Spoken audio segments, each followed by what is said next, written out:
This is the Seven Figure Standard Podcast, hosted by Arash Vasugi and Mikey Stiller, with mindset and strategies to help you break through and create personal freedom. Hello, everyone, and welcome to the Seven Figure Standard Podcast. I'm Mikey Stiller, joined by my co-host, Arash Vasugi, and we're so happy to be with you this week for a very special episode. As this episode airs, it's December 17th, and you may be listening to it on December 17th or maybe sometime later. And it's going to apply no matter when you're listening to it, but we're going to focus specifically on how you can make 2025 your best year ever. Now, as of 2 weeks into December, you've probably already started thinking about your goals for 2025. And if not, this episode is going to kick you into high gear. So before we get too deep into it, I want to welcome on my co-host, Arash. How are you? I'm great, Mikey. How are you? I am doing great. I'm excited to talk about this topic because I know it's one that's already on everyone's mind. But so often, the masses go year by year by year, not making any real change in their lives. And so what can we do to change that? And how can those listening to this podcast episode make certain that 2025 is not just another year of incremental growth or getting the same results, but it truly is their best year ever? Well, the first thing we have to do, just answering your first question, is why people have not achieved it. They keep doing the same thing over and over again and expecting different results. Now, they keep studying personal development. They keep studying success. They may have a morning routine, but as soon as it's over, they're letting circumstances dictate what they do, what they can be, how they feel. So you're going to have to really stop the fulfilling cycle of doom where you keep letting the circumstances control what you do. Why people are not creating the results, they want something much bigger, but they never persist in that state. What do I mean by that?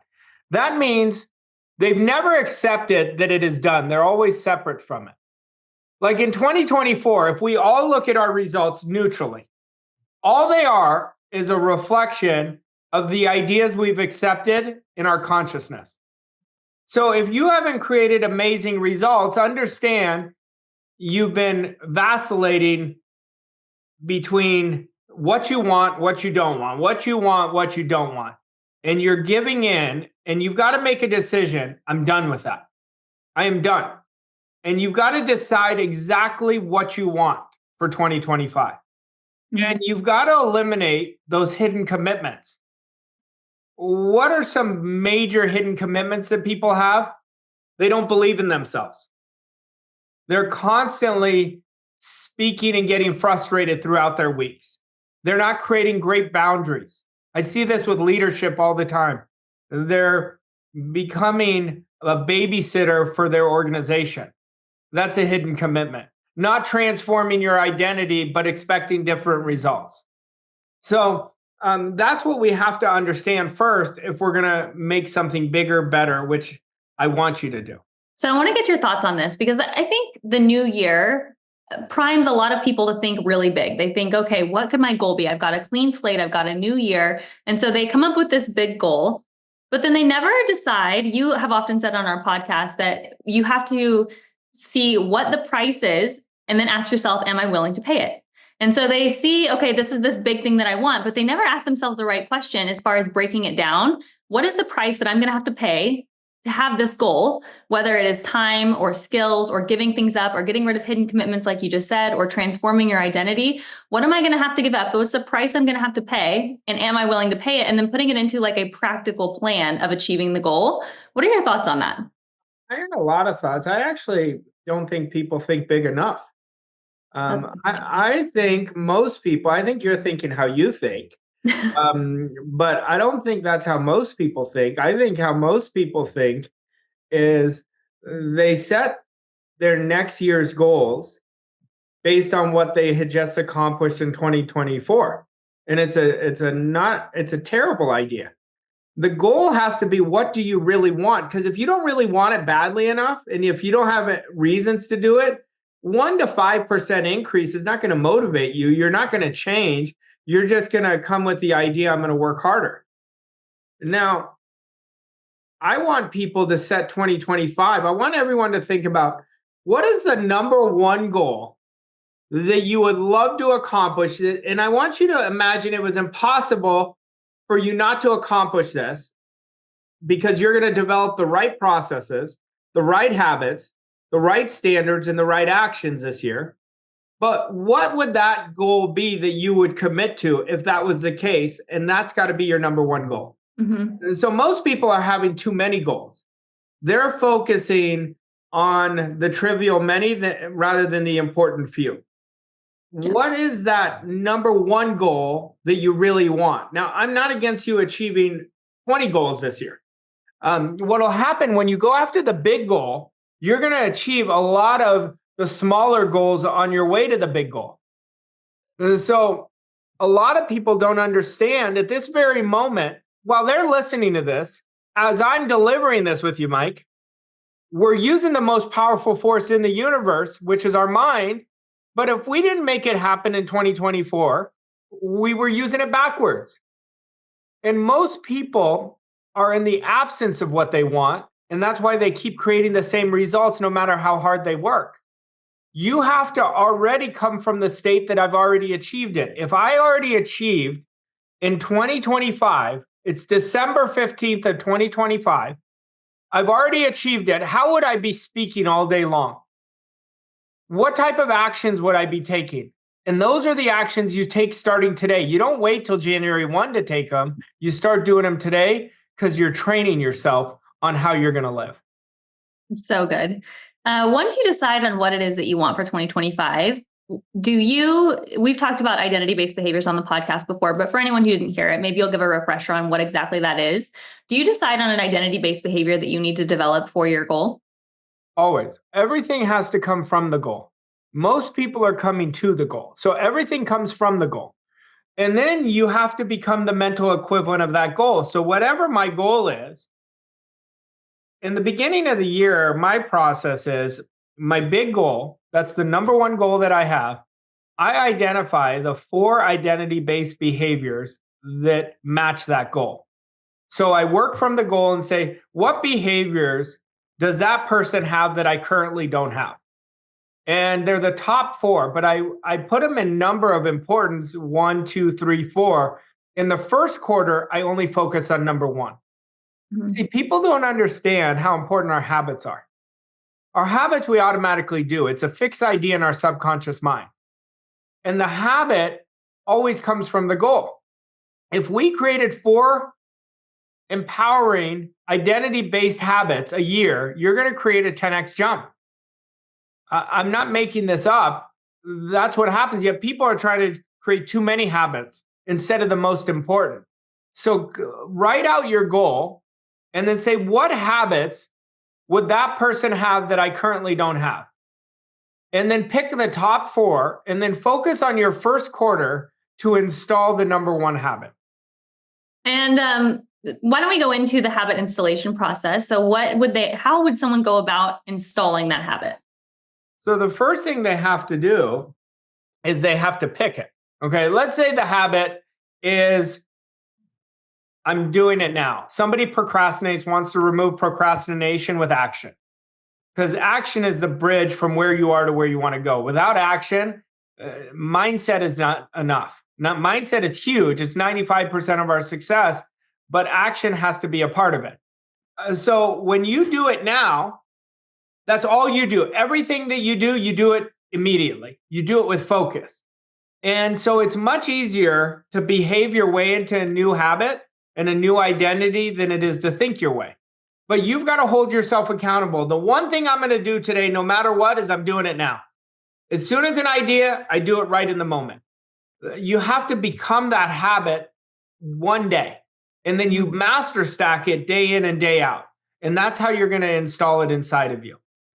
But you got to already see yourself already having that habit. That's the trick. You're not separate from the habit. You don't say it's going to be so hard. Habits are so hard. Well, why are bad habits so easy to create if they're so hard? It starts with one idea we accept. So we want to start with that idea that I'm the type of person that acts on ideas right away. I do everything immediately. I do it now. So you make it and morph it with your identity. As someone's installing a new habit or a new identity-based behavior, there are going to be obstacles in remaining consistent. What would you say is the biggest obstacle that someone's going to have to overcome through that process? The greatest obstacle is not giving in to the outside world. And not giving in when you don't see the results. You have to be patient with it because the results are very deceptive, but there's a lot going on behind the scenes that you're not going to see with your eyes. And so you have to keep doing it. Most people don't see it, then they change courses, then they don't see it, change courses again. You have to persist long enough, and you have to know if you knew that your goal was already here, the habit was already here, you would not stop, but you have to do it long enough, and we get rewarded by our persistence. So the obstacles are not there to stop us. They're there to prepare us for what's about to come, but we have to do it long enough before it is part of our identity. And it's not going to be part of your identity until it's harder not to do than to do. You said something interesting there. You said if you knew your goal was already here. So if we have this big goal, something we really, really want for 2025, and we knew it was already here, we wouldn't start and stop. And I would add to that and say, not only would we not start and stop, but we would do it every single day with enthusiasm. So will you talk about the importance of enthusiasm and getting into the spirit of what you're doing and not just going through the motions? Well, you got to understand, why are the top 1% the top 1%? Because they do hard things in a great way. You don't think I want results faster? I know my results are going to be as fast as my emotional state is.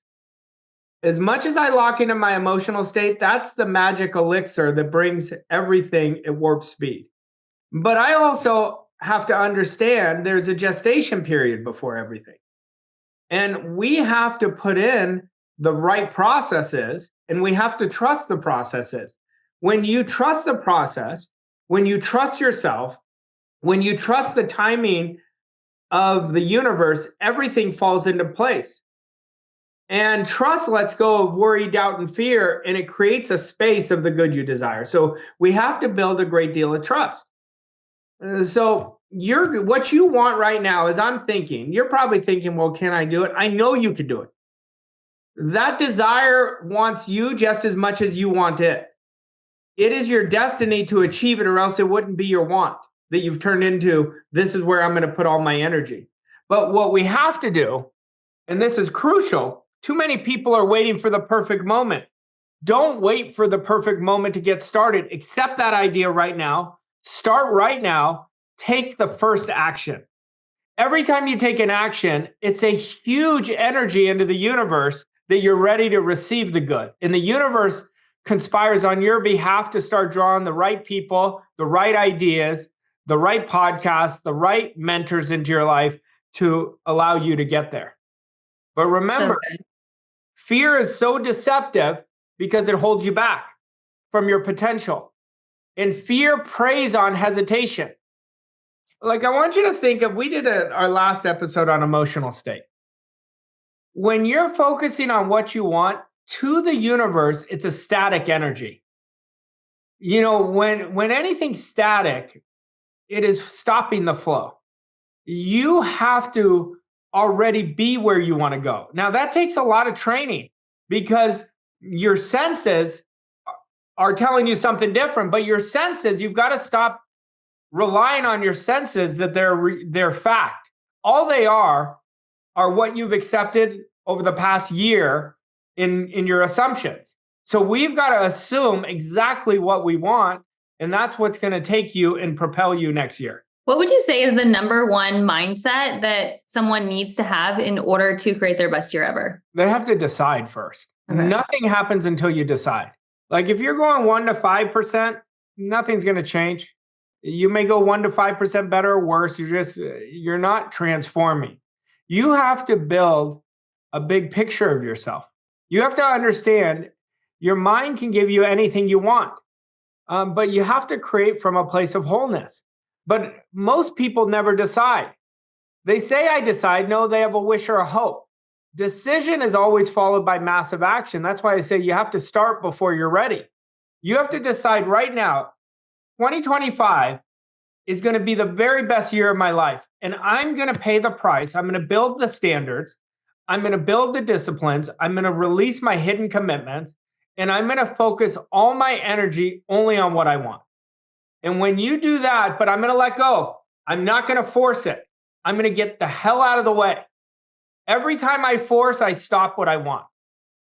Like, you've got to stop thinking you control the universe. Every time you force, you're in an energy of desperation, which activates more lack and limitation in your life. What would you say? How would you say someone can start the year with momentum and keep momentum on their side, not losing the strides as they go through the year? Well, it's going to be through your processes. You've got to identify what are the processes. Forget about the year. I want you to put your year in 90 days. I want you to think of your first quarter. You know, we say the year, I mean, that's a long time. But if we say for 90 days, this is what I'm going to focus on, and you're going to work backwards from your goal. What processes do I have to create my goal? And that's where I would start. But I always say we have to take full responsibility that we're going to create 2025 in the best year of my life. Like, I want everyone to be responsible for that. And then I like doing a review. I have 10 questions every year that I ask myself to review the previous year so I don't make the same mistakes. But I leverage all the good that I did in 2024. You know, my questions, I'll give them to you. Number one, I want you to start by measuring the good. So we're coming from wholeness. Start by looking at the biggest quantum leaps you've created, not just in 2024, but in your life. What are the biggest wins you've ever had? If you can have those, you can repeat them. And then my second question is, in 2024, what was the biggest lesson I learned? In 2024, what was my standard? Not what you think it is, but what did I really tolerate? What was I saying yes to? Where did I raise my standard in 2024? And then number 4 is, what is the biggest adversity you overcame this year? Because adversity is what builds mental toughness. Adversity is a gift. And then kind of goes to the next question. What were the greatest gifts of 2024? The 6th question is, what is the greatest thing that you did out of your comfort zone in 2024? And then what were the most amazing accomplishments you've had in 2024? Was there a vacation that you valued yourself enough to go do? Was there a certain talk that you gave? And then what were your excuses in 2024? Now, this is a big one. This is a huge one. I want you to eliminate these in 2025. You're not going to achieve your goal until you eliminate the excuses. And then what were you most proud of in 2024? And the last one is, what was my greatest accomplishment in all of 2024? So we're measuring ourselves and we're learning by these answers. So we course correct going into 2025. All right, Araj. So once someone goes through those questions, that's reviewing their year. What's next? Then you've got to write out what, in an exact story, in a paragraph, what am I going to create in 2025 in the present tense, like it's already done? Okay, I'm asking a logistical question here because I know it's going to come up and someone's going to be wondering it. And this was me years ago. Are you writing that in first person or third person? Like, what are how does it actually read? I'm so happy and grateful now that I have achieved X, that my confidence has absolutely soared, that my leadership has never been better. You know, so you write it into a paragraph exactly what you want. Exactly what you want. And for the details of that, are you going to state the identity-based behavior and some of the adjectives and the things you're going to describe the person you are and also the goal achieved?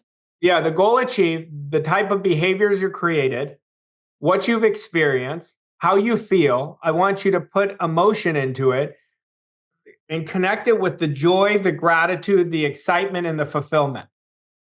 And then how often do you revisit that? Every day. You write it, you rewrite it every day until it becomes your dominant idea. And what I recommend you do is give it to ChatGPT once you write it, because it'll make it much more powerful. That's what I do. Yeah. You know, so, but then we identify what we did earlier for the first quarter. What are you going to eliminate, number one, that no longer serves you from the goal. And then you're going to write out your number one identity-based behavior that you are going to implement inside of you. And then what are the 3 to 4 non-negotiable actions you're going to take every day? And that's all you focus on. All you focus on.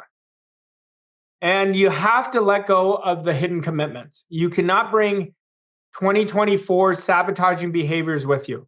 You are not going to get to where you want to go if you do that.